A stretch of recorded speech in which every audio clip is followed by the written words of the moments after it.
Good morning friends, आपका स्वागत है हमारे YouTube channel learning point with Abhishek में डेली स्टेनो डिक्टेशन के जीवनी सीरीज़ में। दोस्तों, अगर आप चैनल पर पहली बार आए हैं तो चैनल को सब्सक्राइब कीजिए और बेल आइकन प्रेस कर लीजिए ताकि आने वाले वीडियो की नोटिफिकेशन आप तक पहुंच सके। वीडियो को लाइक कीजिए, अपने दोस्तों को शेयर कीजिए और अंत में हमें कमेंट करके ज़रूर बताइए कि आपको ये डिक्टेशन कैसा लगा। 100 शब्द प्रति मिनट डिक्टेशन स्टार्ट। भारत जब ब्रिटिश सरकार के अधीन था तब उठो जागो और तब तक नहीं रुको जब तक लक्ष्य प्राप्त न हो जाए जैसा संदेश देकर भारतीयों को जगाने वाले महापुरुष जिन्होंने भारतीय ज्ञान एवं अध्यात्म का डंका सारी दुनिया में बजाया, वैसे महान पुरुष स्वामी विवेकानंद को कौन नहीं जानता। भारतीय युवाओं के बीच उनकी लोकप्रियता का अनुमान इसी से लगाया जा सकता है कि वे आज भी 60% से अधिक शिक्षित भारतीय युवाओं के आदर्श हैं।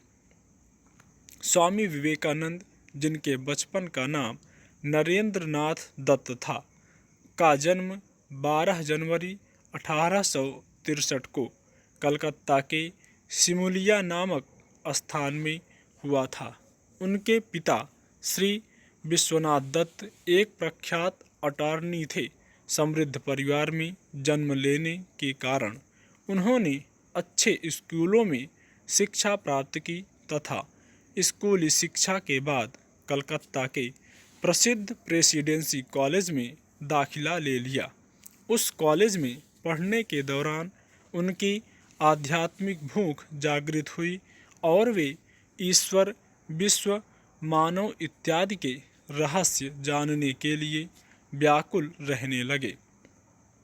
इसी दौरान उन्हें किसी ने रामकृष्ण परमहंस के बारे में बताया, जिनकी विद्वता एवं प्रवचनों की चर्चा कलकत्ता की शिक्षण संस्थाओं के साथ साथ संभ्रांत समाज में भी होने लगी थी।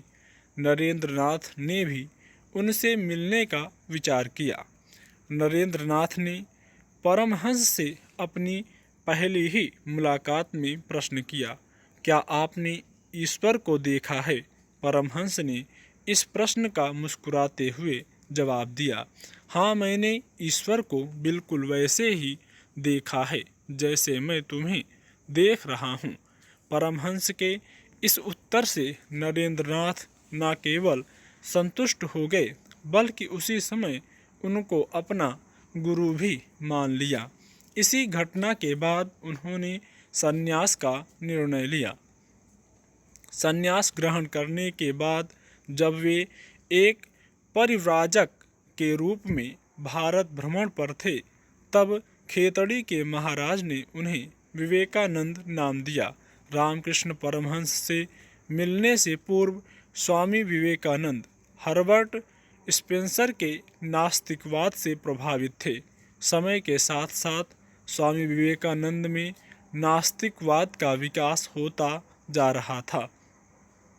1993 ईस्वी में जब संयुक्त राज्य अमेरिका में विश्व धर्म सम्मेलन का आयोजन हुआ तो खेतड़ी के महाराज ने विवेकानंद जी को भारत के प्रतिनिधि के तौर पर उसमें भाग लेने के लिए भेजा।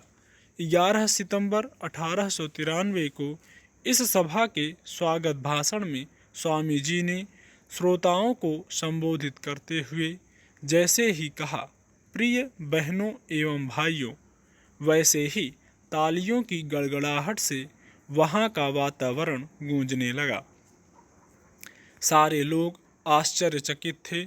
पृथ्वी के ठीक दूसरे छोर से आया हुआ एक व्यक्ति पराये देश के लोगों को अपना भाई बहन मानकर संबोधित कर रहा था तथा अपने संबोधन में स्त्रियों को पहला स्थान दे रहा था।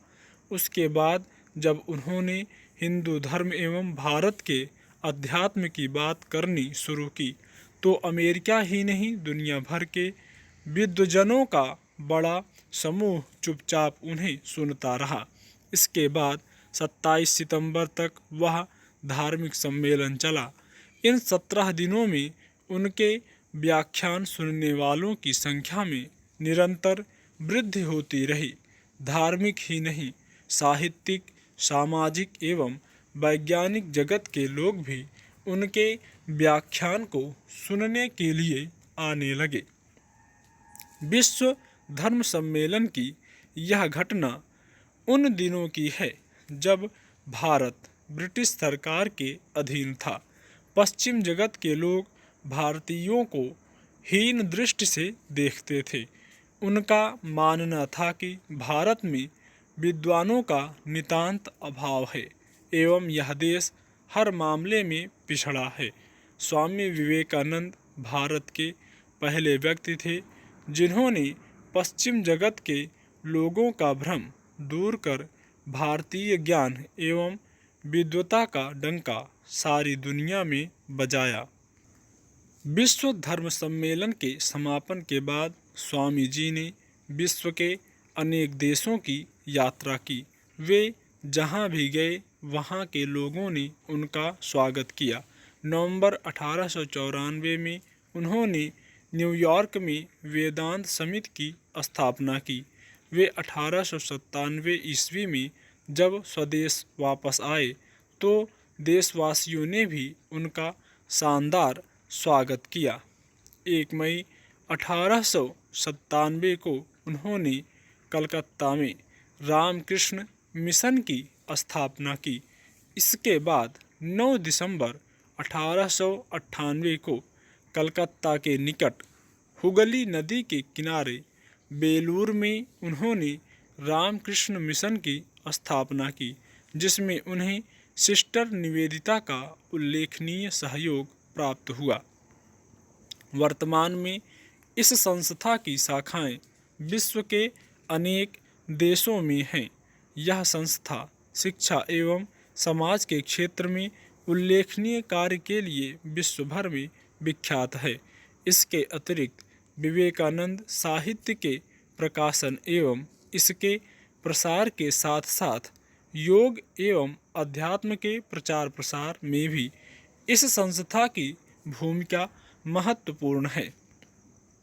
विवेकानंद के संदेश ने पश्चिम के विशिष्ट बौद्धिकों जैसे William James, Nicholas Tesla, Nelson Rockefeller, Leo Tolstoy, Romain रोला इत्यादि को प्रभावित किया। प्रसिद्ध ब्रिटिश इतिहासकार A.L. बॉसम ने विवेकानंद को पहला व्यक्ति बताया जिन्होंने पूर्व की आध्यात्मिक संस्कृति के मित्रतापूर्ण प्रत्युत्तर का आरंभ किया और उन्हें आधुनिक विश्व को आकार देने वाला घोषित किया।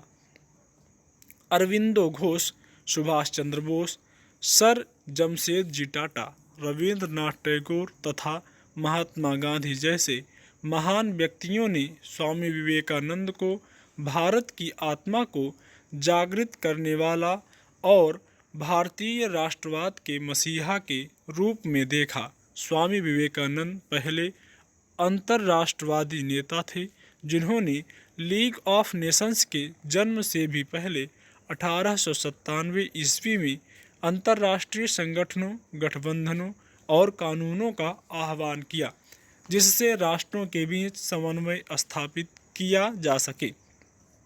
स्वामी जी ने अपने जीवन काल में विश्व के अनेक स्थानों पर अध्यात्म, भारतीय सनातन धर्म, योग इत्यादि विषयों पर अनेक व्याख्यान दिए। उनके व्याख्यानों के संग्रह को रामकृष्ण मिशन ने अनेक पुस्तकों के रूप में प्रकाशित किया है। स्वामी जी ने कई पुस्तकों की भी रचना की जिनमें राजयोग, कर्मयोग, ज्ञान योग एवं भक्ति योग प्रमुख हैं। भारतीय नारियों की दशा में सुधार के लिए उन्होंने अनेक कार्य किए। उनका मानना था कि किसी भी देश की प्रगति तभी संभव है जब वहाँ की नारियाँ शिक्षित हों। नारियों के महत्व को दर्शाने के लिए उन्होंने कन्या पूजन की परंपरा की शुरुआत की। स्वामी जी के निम्नलिखित उपदेश आज भी युवाओं का मार्गदर्शन करने एवं उन्हें प्रेरित करने में सक्षम हैं। जो सत्य है उसे साहसपूर्वक निर्भीक होकर लोगों से कहो। इससे किसी को कष्ट होता है या नहीं, इस ओर ध्यान मत दो। दुर्बलता को कभी प्रश्रय मत दो। तुम अपनी अंतस्थ आत्मा को छोड़ किसी और के सामने सिर मत झुकाओ। जब तक तुम यह अनुभव नहीं करते कि तुम स्वयं देवों के देव हो, तब तक तुम मुक्त नहीं हो सकते। स्टॉप।